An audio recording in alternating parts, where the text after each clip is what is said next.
Buenos días a todos, mi nombre es Néstor Bustamante, yo soy residente de Medicina del Deporte de la Universidad del Bosque, de segundo año. El tema de hoy es fisiología de la contracción excéntrica. Traté de hacer un recuento más o menos cronológico de los hallazgos en relación a la contracción muscular, algunos que son similares con la contracción concéntrica y otros que no, pero que voy a tratar de que sea lo más comprensible posible. Entonces,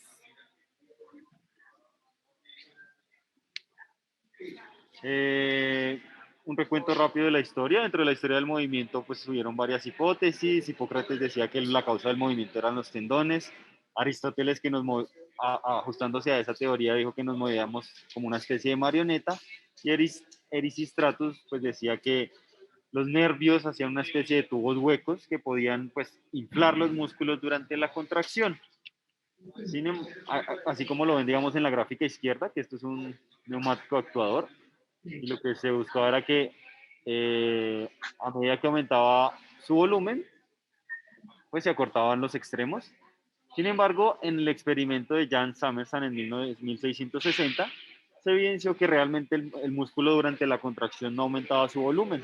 Y esto lo probaron poniendo una fibra muscular dentro de un sello hermético, y lo que buscaban era estimularlo y que cuando se contrayera pues iba a transmitir algún cambio en el volumen por este pistón, lo cual no se evidenció. Fue una de las primeras hipótesis que se rechazaba en cuanto a la contracción muscular.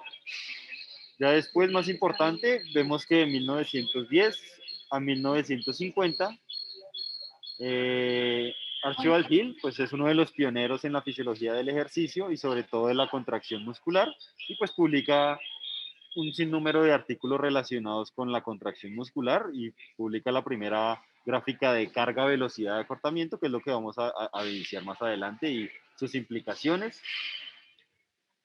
Y empezamos con uno de los conceptos que se acuñó después de la publicación de todos estos artículos, que es como el twitch o la contracción, y entendiendo que después de la activación por el sistema nervioso central, había un retraso en relación con el inicio de esa contracción, con el estímulo y la contracción o el desarrollo de tensión en el músculo, y que esta tensión caía rápidamente hasta que nuevamente había otro estímulo. Luego, como vemos acá, si se acercaban esos dos estímulos, se podía volver rápidamente al punto de mayor tensión, y si se juntaban lo suficiente esos estímulos, pues se lograba mucha más tensión, como un efecto de sumación. Y de ahí salen pues los conceptos de la contracción tetánica. Cuando estos estímulos estaban lo suficientemente separados, pues se hacía un tétano no fusionado, pero cuando eran lo suficientemente frecuentes, pues se hacía una contracción tetánica que tenía mucha mayor tensión y se mantenía en el tiempo. ¿Listo? Ya con estos estudios pues empezó a ver la relación que tenía que ver con la deformidad del músculo, ¿listo? Y con la tensión que se producía. Entonces, Pinto y Fung en 1973 describen esta gráfica en la cual relaciona la deformación del tejido en relación al estrés. ¿Y esto qué quería decir? Que a medida que se estresaba una fibra o se estiraba más, se conseguía perdón, a medida que se deformaba más la fibra, se conseguía mayor tensión. Y esto llevó a pensar que esa tensión no era dependiente de los factores contráctiles del músculo, sino más bien en relación con algunos componentes elásticos. Y sale esta otra gráfica que relaciona pues específicamente la tensión en relación a la extensión de la fibra muscular, y le da esa forma más logarítmica, no tan lineal. ¿Listo? Posteriormente, entonces, Auber en 1951 pues describe la primera relación entre la fuerza y la longitud de la fibra muscular. Entonces lo que hacían ahí era identificar la fuerza que se producía de manera isométrica a una longitud específica del músculo. Y ellos determinaron que a medida que se alargaba el músculo, pues habían unas tensiones específicas que se producían, y se formaba pues esta curva, que a medida que el músculo pasaba a un punto de longitud óptima, esa tensión iba disminuyendo, pero que la tensión total al final del estiramiento se aumentaba y era en relación con un componente pasivo. ¿Listo? Lo interesante es que a pesar de que esta curva se repite en todos los músculos, no se repite de la misma morfología. Y como vemos acá, va a tener una gran dependencia del componente elástico. Por ejemplo, en el gastrocnemio, que tiene un ángulo de penetración distinto, que le permite que en esa arquitectura muscular pues hayan más fibras dispuestas transversalmente y asimismo mayor componente elástico alrededor de estas fibras. Y lo que hace es que, a pesar de que se llega a una longitud óptima, posteriormente por el componente pasivo se logra una tensión mucho mayor, que sería uno de los primeros principios para la contracción excéntrica que genera mayor tensión. Sin embargo, cuando vemos el sartorio, que son fibras en paralelo, o sea, con un ángulo de penetración totalmente distinto al de gastrocnemio, vemos que su punto de tensión óptima es en la longitud que vemos acá, pero la tensión pasiva no aporta tanto en esa tensión total. ¿Listo?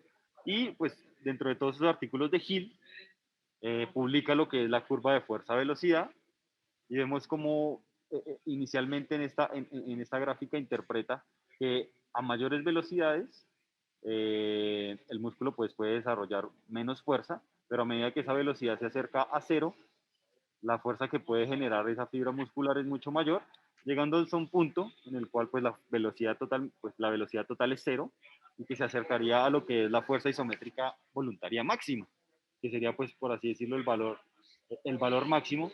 Sin embargo, pudo hacer estimaciones acerca de lo que ocurriría si esa fibra se somete a una fuerza mayor de esa fuerza isométrica y se somete a un alargamiento. Y lo que nosotros podemos identificar es que durante ese alargamiento, que sería de la contracción excéntrica, inicialmente la pendiente es mucho más marcada y lo más importante es que se generan fuerzas mucho mayores que la fuerza isométrica voluntaria máxima. ¿Listo? Y después de un punto de cambio en la velocidad, pues ya esa fuerza que puede producir el músculo se estabiliza y ya a velocidades mucho más largas, pues no se obtienen datos porque el músculo llega como un umbral al cual no se puede no pueden, por así decirlo, mantener esa fuerza que se ha generado durante la contracción excéntrica. ¿Listo? Y adicionalmente, pues describe esta gráfica de la relación de la potencia muscular, que netamente es describir el punto óptimo entre el producto de la fuerza y la velocidad, que generalmente pues se encuentra entre un cuarto menos de esa fuerza isométrica máxima y un tercio o un cuarto de la velocidad máxima. Entonces en ese punto óptimo es en el que generalmente se consigue la potencia máxima y obviamente esto va a depender de los músculos, de la arquitectura del músculo, ¿listo? Pero ya Hill lo había descubierto hace bastante, lo había descrito hace un tiempo prudencial. ¿Listo? Entonces con esto salió el modelo del estado activo del músculo, en el cual vemos que hay un componente contráctil que es el que se va a encargar del acortamiento y de generar la fuerza durante la contracción, y unos componentes elásticos en serie y en paralelo, que ya empezaba a describir Hill, que podrían asumirse tener una importancia en la generación de la fuerza durante el alargamiento. Pero él creía que había otro componente que era una especie de amortiguador que facilitaba o lo que buscaba era que la fibra muscular siempre iba a generar la fuerza máxima, pero lo que ocasionaba este amortiguador era que con velocidades mayores esta fuerza se disipara en calor. ¿Listo? Pero vamos a ver qué sustento actualmente tiene eso. ¿Listo? Entonces, posteriormente ellos empezaron a estudiar qué repercusión tenía las reacciones químicas y el calor. En este caso, sabemos que para las transformaciones que llevan la energía química dentro del músculo, pues se van a manifestar, uno, en trabajo y dos, en calor. Entonces, esa relación, ese producto va a estar en relación en relación con el sustrato que esté utilizando el músculo. Y ellos se dieron cuenta que después de tetanizar una fibra, o sea, una contracción tetánica, posterior a eso, el calor iba aumentando proporcionalmente en relación al tiempo y asimismo le iba haciendo el consumo de oxígeno. ¿Listo? Que es lo que ellos describirían posteriormente como el consumo de oxígeno, el EPOC, el consumo de oxígeno posterior a un esfuerzo. Y ellos lo relacionaron, acá lo habían relacionado porque la relación de proteína quinasa creatina, de la proteína quinasa, de la fosfocreatina, perdón, pues el delta de esta fosfocreatina también iba aumentando en relación con la recuperación, es decir, que este proceso oxidativo lo que hacía era reabastecer estas fuentes de fosfocreatina y que estaban en relación con el calor que producía el músculo después de una contracción. ¿Listo? Después también descubrieron que había un calor de acortamiento, y este se podía producir incluso antes de que se generara la tensión en el músculo y estaba relacionado con el estímulo. Sabemos que había ese retraso o ese lag entre el estímulo y el acortamiento. Y hay una tasa de producción de calor que llega a su pico inicialmente y se va disminuyendo a medida que la tensión se va aumentando o a la medida que el músculo va produciendo mayor trabajo.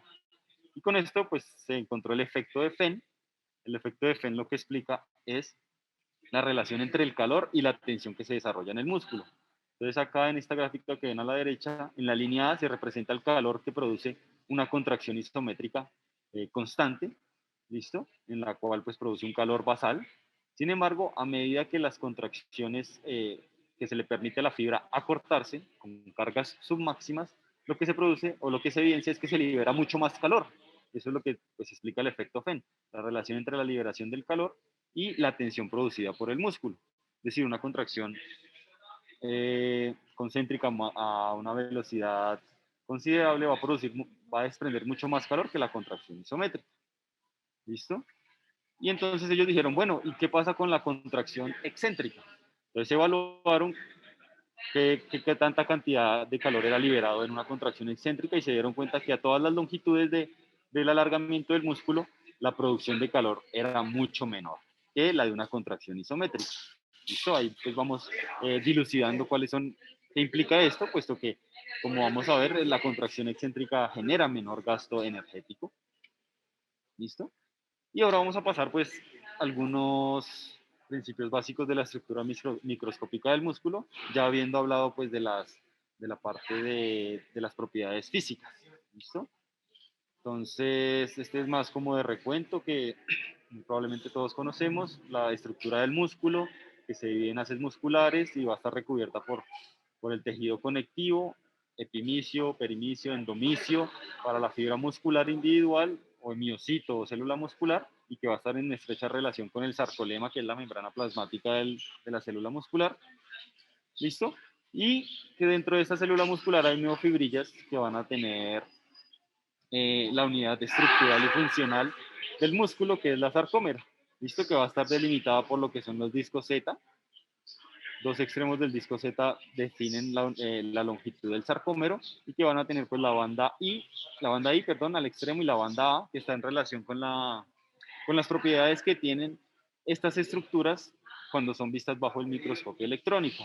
A es de anisotropía porque la densidad de estas estructuras cambian el ángulo de refracción de la luz y las hace ver más oscuras, ¿listo? Y la banda I es isotrópica y las hace ver menos claras. Pero como ustedes ven, esto tiene la explicación, y es que aquí en la banda A pues están las cabezas de la miocina de los filamentos, la cabeza de miocina de los filamentos gruesos, y en la banda I pues solo están los filamentos delgados. Pues tenemos acá la morfología de la miocina con sus dos cabezas y la actina compuesta por la tropomiocina y el complejo de troponina, que va a estar ubicado sobre el sitio de unión para las cabezas de miocina y que se va a liberar en respuesta a las concentraciones de calcio.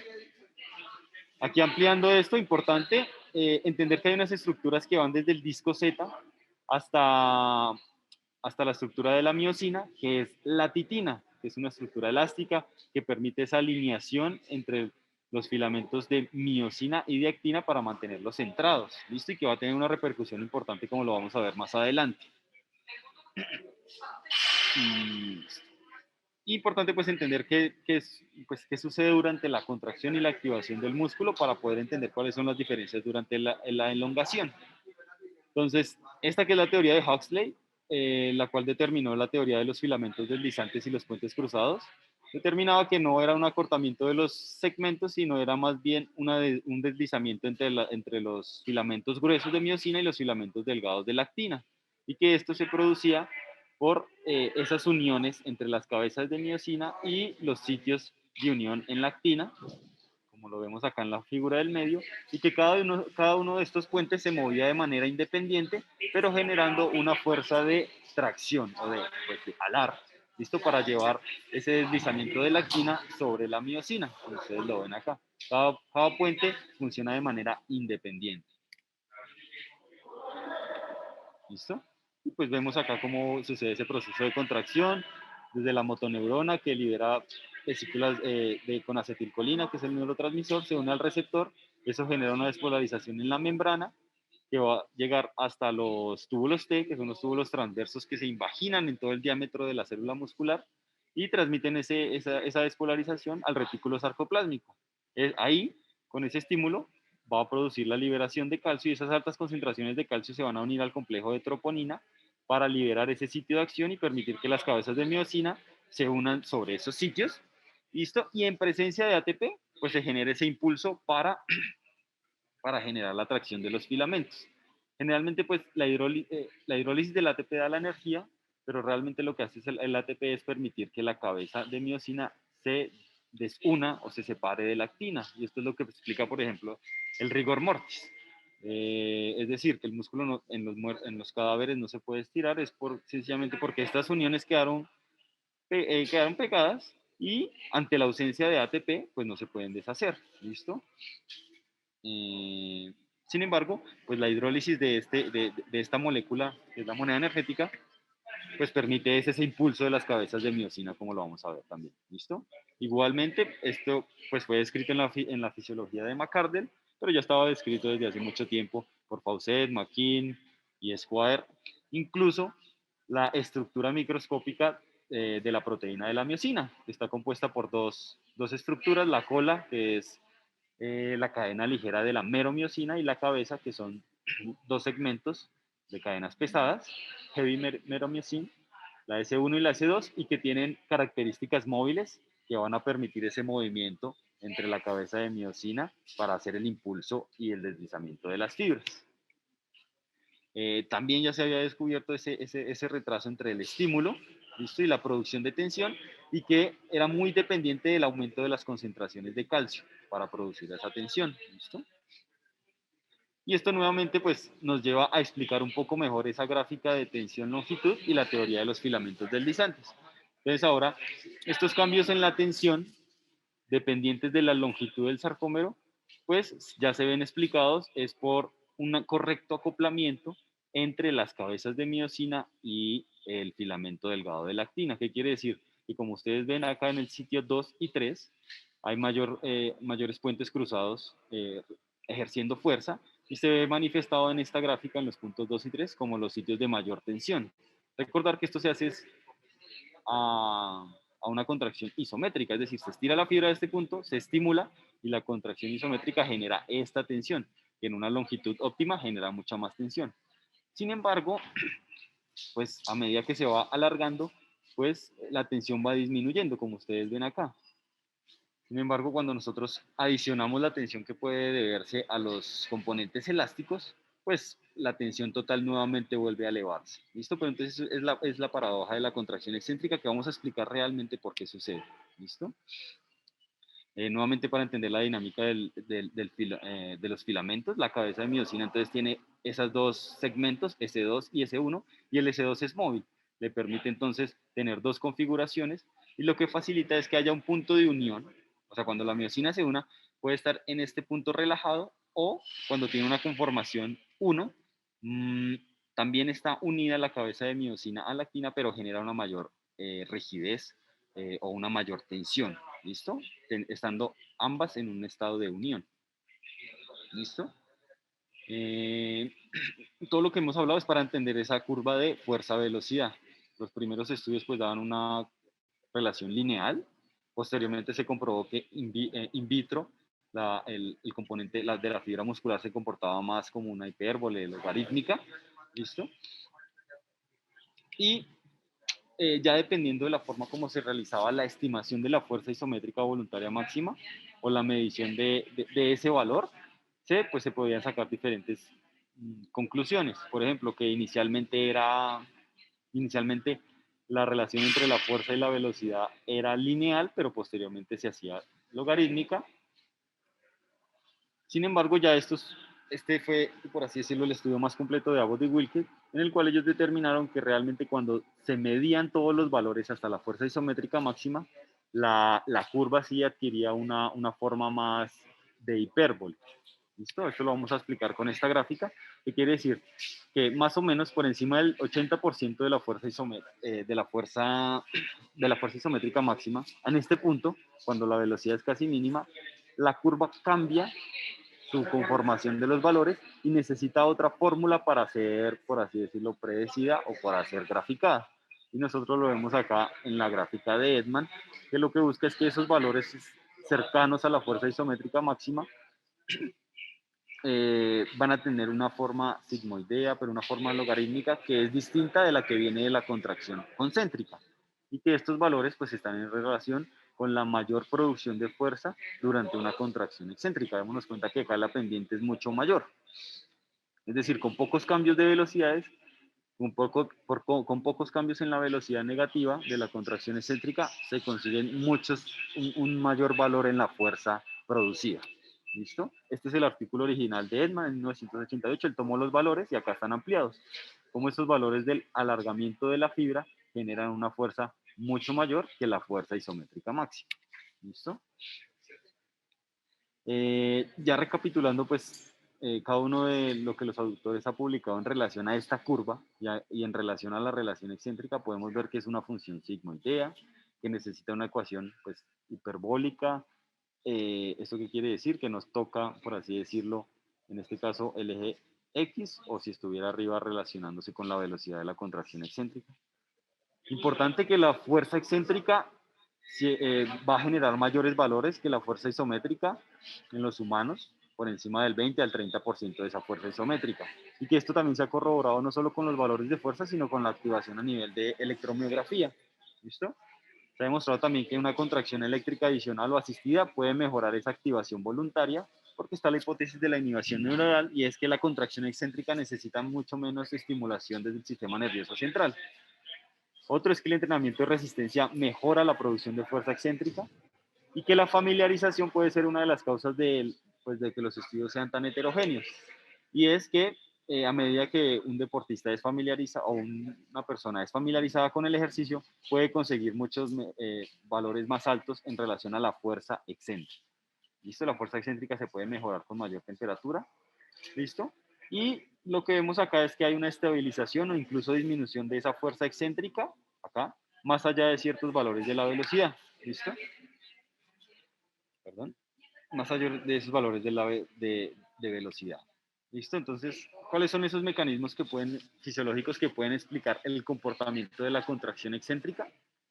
Entonces, pues lo que sucedía era que Hill inicialmente solo dividió los ejercicios en isotónico, cuando la carga era submáxima, y se refería a isotónico a concéntrico o excéntrico, e isométrico cuando no había cambio en la longitud de la sarcómera.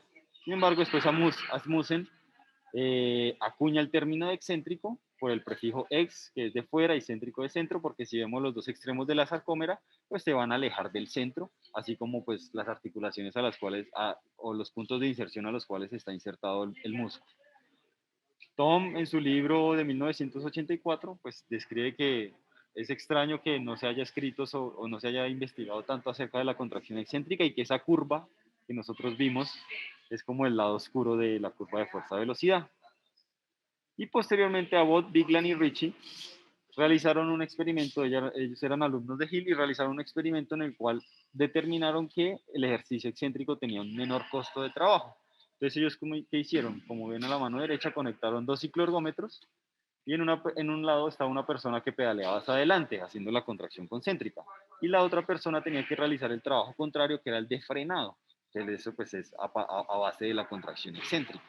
¿Y que evidenciaron? Pues ellos tomaron el consumo de oxígeno de las dos personas y evidenciaron que el que realizaba el ejercicio concéntrico acá a mano derecha, pues a diferentes cargas, pues el consumo de oxígeno aumentaba proporcionalmente.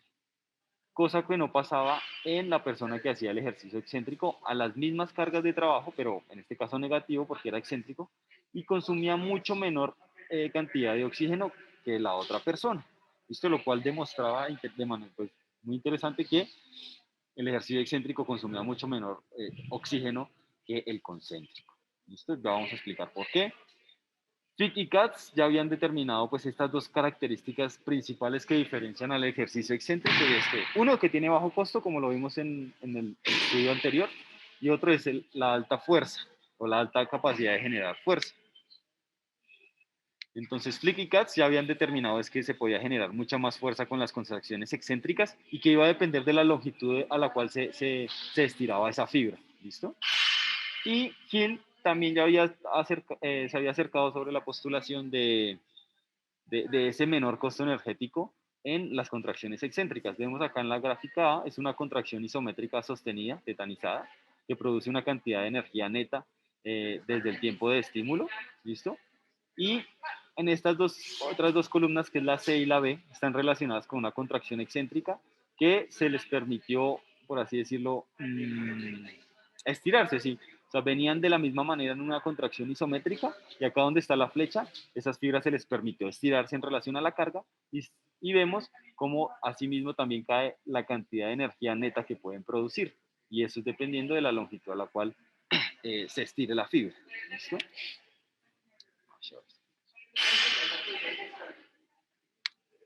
¿Listo? Ya después Leonard en el 2010 hace este experimento interesante, estimula una fibra para hacer una contracción isométrica, esta es la longitud que va a mantener y esta es el estrés que produce esa contracción isométrica.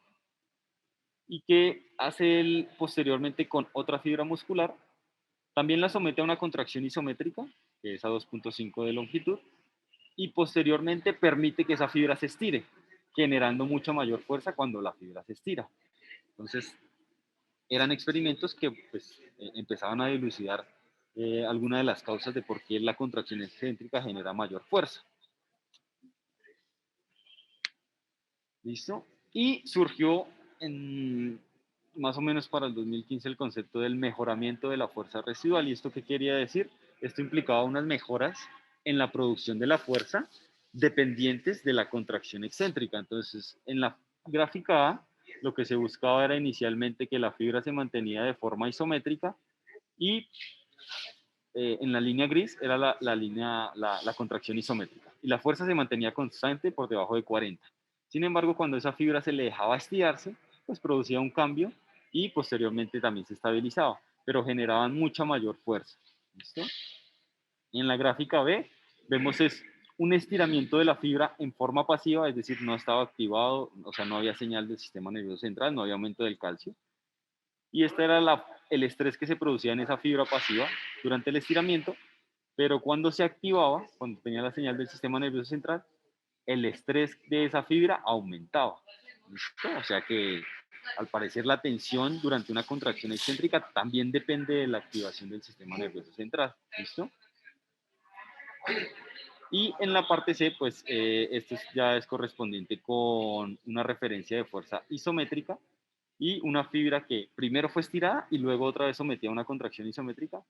Y lo que quería decir era que si una fibra era preestirada previamente a la contracción isométrica, también generaba una mejora en la fuerza. Entonces, todos estos hallazgos, pues, no podían ser explicados solamente por la teoría de los filamentos deslizantes. Entonces empezaron a describirse otros elementos que podían aportar a estas teorías. Entonces, una es el triple estado de unión de las cabezas de miosina, es decir, pueden haber dos estados en que la cabeza de miosina está unida al filamento de actina, pero que en uno de ellos no genera fuerza porque está en un estado relajado, y cuando el S2 cambia su conformación, pues es un estado que genera mayor tensión. Y el estado de pues, no unión entre cabeza de miosina. ¿Y esto cómo lo explicamos? Con esto de la regulación dual del filamento. Entonces, este tubo delgado es la actina y el tubo grueso es la miosina. ¿Listo? Inicialmente este signo verde es la cabeza de la miosina y en este caso la fibra está en un estado desactivado. ¿Listo? No hay aumento de calcio intracitoplasmático, no hay señal del sistema nervioso central. Cuando hay una estimulación del sistema nervioso central, la actina se activa liberando sus sitios de unión en la tropomiosina, sus sitios de, bueno, en la actina retira el complejo tropomiosina y libera esos sitios de acción para que la cabeza de miosina se una y pueda empezar a generar ese desplazamiento y ese deslizamiento entre los filamentos. Pero se ha descubierto que solo se activan cierto número de cabezas de miosina, no se activan todas las disponibles en la miosina. Para que se activen el resto de las cabezas de miosina, tiene que haber un estrés que estimule esa activación del resto de cabezas de miosina y que pueda generar mayor fuerza y mayor tensión. Entonces, esta es una de las teorías que durante esa contracción excéntrica, que requiere una mayor carga, pues va a activar muchos más puentes cruzados entre las cabezas de miosina y la actina que pueden generar mucha más fuerza a la hora de una contracción excéntrica. Esa es una de las hipótesis, como lo vemos acá. Entonces, entra el calcio, activa la titina, despeja los sitios de acción para que entre la miosina, pero hasta que no haya un estrés, una alta carga, no se activan el resto de cabezas de miosina. ¿Listo? Sin embargo, esto no termina de explicar esta gráfica que es la de tensión pasiva versus longitud, porque habrá unas longitudes en las cuales los filamentos estén tan separados que no se permita un solapamiento entre las cabezas de miosina y actina.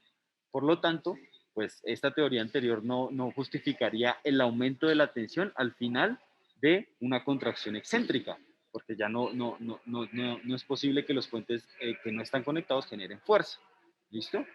Entonces de ahí, pues pasamos a la titina, que es como el nuevo enfoque que se le ha dado a la contracción excéntrica y que es el nuevo pues, protagonista a la hora de las contracciones excéntricas. Es una proteína que como vimos inicialmente, va del disco Z a la miosina, es una proteína elástica y que va a tener una conformación particular en su estructura primaria, ¿listo? Y que cada uno de estos dominios que nosotros vemos acá de inmunoglobulina, un segmento diferenciado PBK, que está relacionado con la nomenclatura de los aminoácidos que contiene, y un segmento N2A, le va a conferir a la titina unas características particulares, ¿listo? Que nos van a poder explicar por qué se genera mucha mayor fuerza durante una contracción excéntrica. ¿Listo? Entonces, ¿qué hizo Prado en el 2005? Determinó eh, cuál era la cantidad de tensión pasiva que podía manifestar o que podía transmitir la titina a el componente del sarcómero. Y, señor,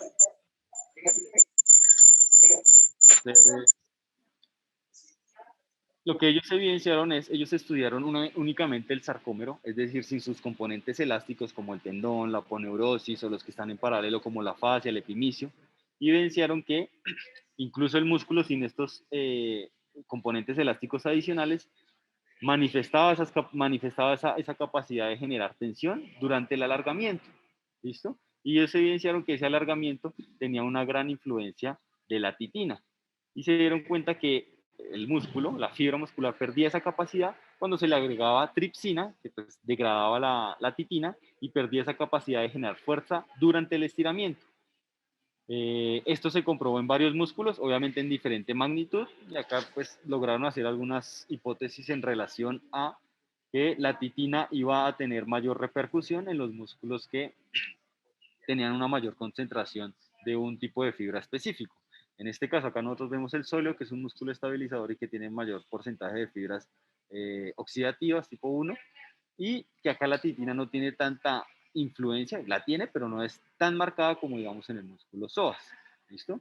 Acá, obviamente, en esta gráfica, relación extensión de la titina versus fuerza que produce la titina. Obviamente, esto es equivalente con la longitud del sarcómero, la extensión de la titina, pues porque está en serie con el sarcómero. ¿Listo? Entonces, con esto pues se empezaba a dilucidar eso, que la titina tenía un componente adicional al de los componentes elásticos que habíamos visto previamente y que le confería como esa capacidad de transmitir fuerza durante el alargamiento, incluso cuando no habían esas uniones entre los puentes cruzados. Entonces, ¿qué se hizo acá Leonards en el 2010? Entonces, lo que buscaron era a ver si había diferencias entre la activación y la no activación. Entonces, ¿cuál es la diferencia? Vemos acá los cuadros rojitos, que es una fibra activada, es decir, estimulación del sistema nervioso central y aumento del calcio intracitoplasmático, y esa fibra generaba mucha mayor tensión que un estiramiento pasivo, que son las figuritas verdes. ¿Listo? Y las figuritas moradas representan una activación, pero a un estiramiento pues, definido, en este caso. Y lo que nos indica es que ese mayor estrés que se produce con el alargamiento de la sarcómera es dependiente de la longitud a la cual se alargue esa sarcómera. ¿Listo? ¿Y qué hicieron ellos abajo? Le adicionaron lo que se llama, bueno, esta sustancia que es BDM, budesonina de monoxin, que es una sustancia que busca impedir la reacción entre la actina y la miosina. ¿Listo? Que era para quitar ese componente de los puentes cruzados que podría explicar una mayor tensión. Y se dieron cuenta que cuando pues, se inhibía esa acción entre la actina y la miosina, pues igual la fibra muscular seguía produciendo esa tensión. ¿Listo? Y que cuando ellos le aplicaron tripsina, que serían los triangulitos de abajo, tripsina, es decir, bueno, esta esta enzima que busca degradar proteínas, lo que buscaba era degradar lactina y se dieron cuenta que cuando degradaban lactina, ahí sí el sarcómero perdía toda su capacidad de generar estrés durante el alargamiento. ¿Listo? Entonces ellos pues se dieron cuenta que realmente lo que podría haber sucedido es que la titina eh, durante el alargamiento pasivo, pues claramente por sus capacidades elásticas y de compliance, pues se estiraba y transmitía una fuerza, pero cuando esa fuerza era sometida a una mayor carga, como ocurre en los alargamientos, pues en la contracción excéntrica, la titina hacía un cambio conformacional y se unía a la actina, dejando acá pues un menor o un sector menor, eh, digámoslo, pues más rígido, porque es una longitud menor para un estiramiento que igual se está produciendo en la sarcómera y que puede transmitir mucha más fuerza, que sería una de las explicaciones de por qué la contracción excéntrica genera más fuerza. ¿Listo? Y esto pues lo podemos entender ya mejor en este artículo de 2016, donde nos explican la función de cada uno de estos segmentos de la titina. Entonces, vemos cómo la titina va desde el disco Z hasta el centro de la miosina y cada uno de estos segmentos va a tener una función. Entonces, ¿qué hicieron ellos? Durante un estiramiento pasivo, ¿listo? No hay activación del sistema nervioso central. Durante ese estiramiento pasivo, pues con el alargamiento, obviamente se genera un poco más de fuerza a medida que más se alarga, ¿listo? Y es la gráfica azul. Sin embargo, cuando a ese activamiento se le suma el calcio intracitoplasmático, se genera mucha mayor tensión en ese filamento que muy probablemente es transmitido por la titina. ¿Y qué sucede posteriormente? Que ese calcio facilita la unión entre la titina y la actina, generando mucha mayor fuerza durante el alargamiento de ese sarcómero. ¿Listo? Entonces, ¿esto cómo lo comprobaron?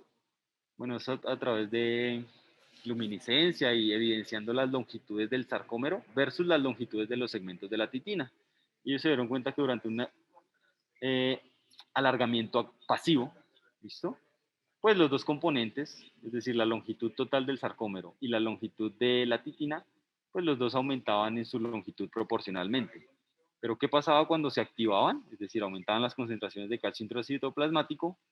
Este componente de la titina no se alargaba y más sin embargo la longitud total del sarcómero sí se alargaba. Por lo tanto, pues esto podría dar aval para la teoría de que pues, la actina se une a la titina durante, durante la activación y durante el alargamiento. ¿Listo?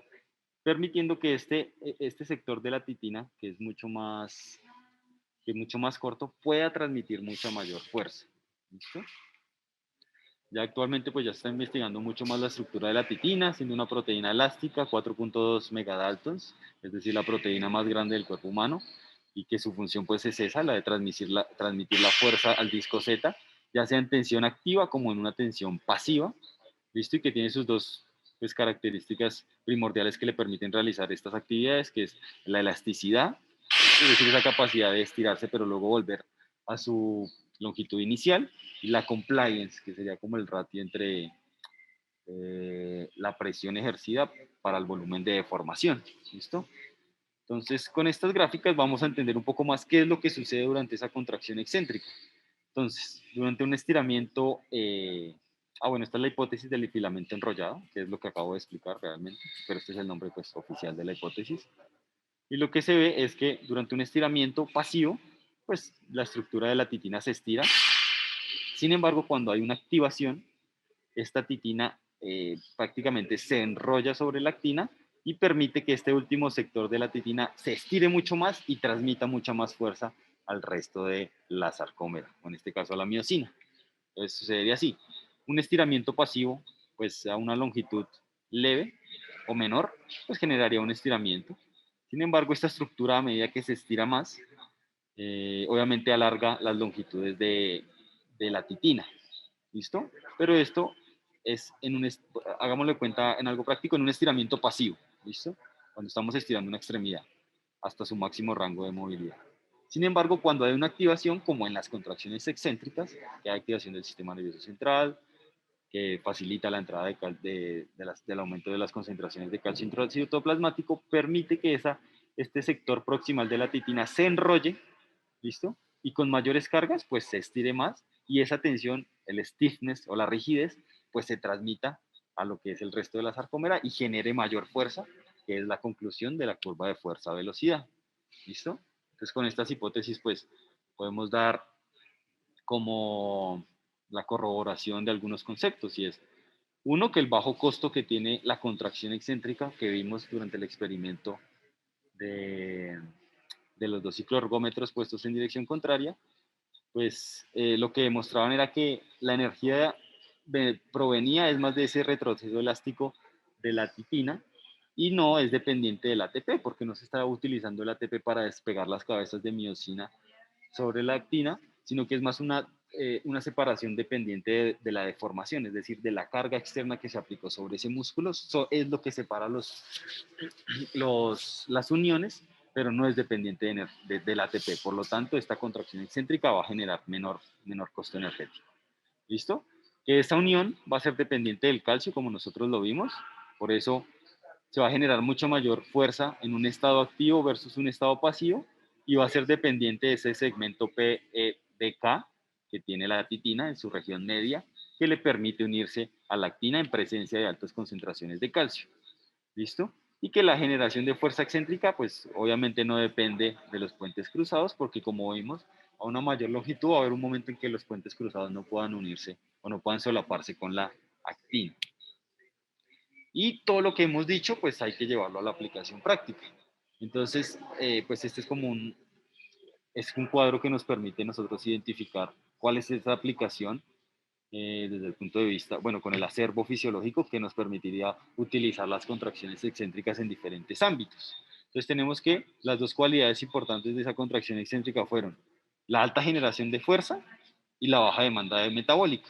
¿Listo? ¿Y esto en qué procesos se podrían ver reflejados? Pues la baja demanda de metabólica me implicaría baja demanda cardiovascular, lo cual lo haría útil en tratar pacientes con cardiomiopatía, ¿listo? O en una rehabilitación cardiovascular, es decir, un ejercicio excéntrico en estos pacientes me sería bastante útil, ¿listo?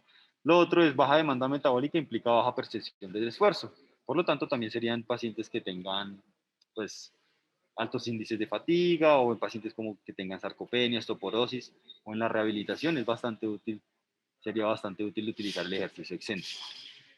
Por otro lado, la generación de alta fuerza, pues me va a permitir uno, la remodelación del tendón. Sabemos que pues el tendón y sobre todo la matriz extracelular es dependiente del mecanismo de la mecanotransducción.